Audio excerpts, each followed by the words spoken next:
has some profound words in it that are written at a site in Memphis, Tennessee, at a place called the Lorraine Motel.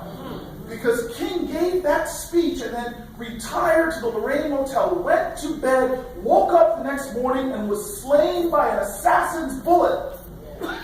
And if we were to go there right now and look at the monument before that balcony, you would see the words from this week's Torah portion.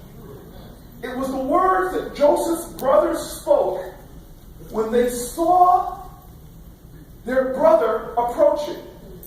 And written on that stone at the site of Martin Luther King's assassination are the words, "Behold, here cometh the dreamer.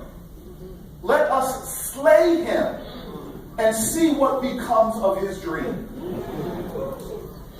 Ladies and gentlemen, this dream was not a dream of comfort or convenience.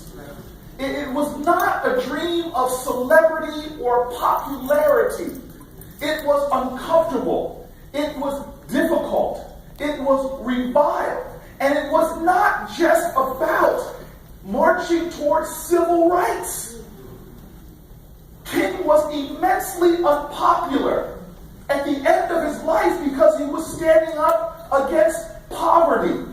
He was immensely unpopular at the end of his life because he was standing up against war.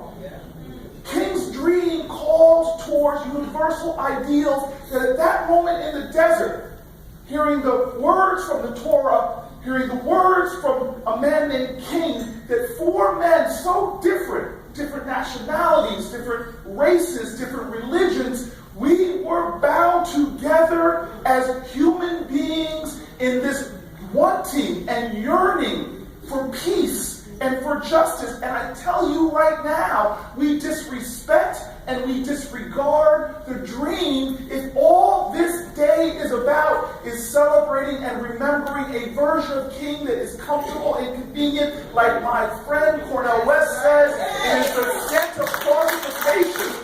The scent of qualification of a man that was so much more than that. Now let me tell you, I've been your senator now for 14 months. I am so new, I still have that new senator smell. The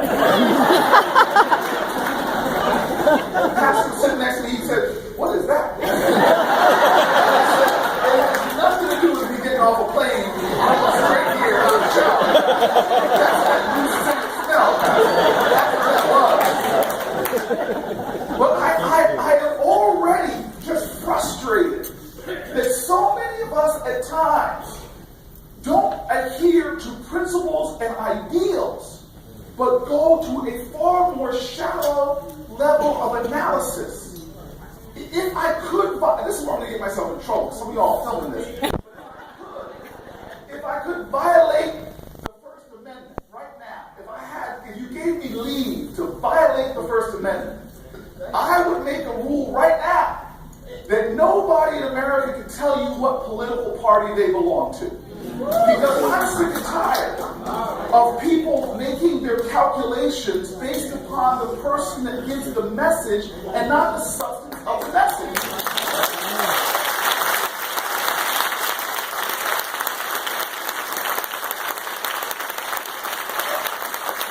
Republican. Because if it wasn't for his vision of empowerment zones, a lot of the development that you all see in Newark right now wouldn't necessarily be happening. I saw this USA Today article, Congressman, where years ago,